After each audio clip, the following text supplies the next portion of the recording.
This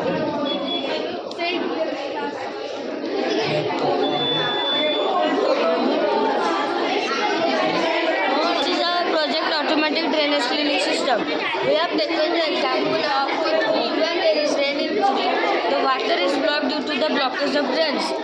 So this is the drain and these are the garbages flowing on the drain. When the water flows, the garbages also flows till there. The rotator here rotates and grabs the garbages. The sensor on the rotator detects and the rotator rotates and throws the garbages here.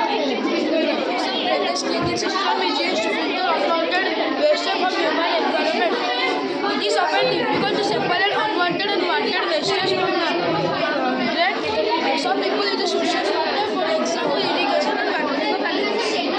The automatic drainage cleaning system using the auto mechanism proposed to overcome the real-time problem. The complete expression of the industry, the problem of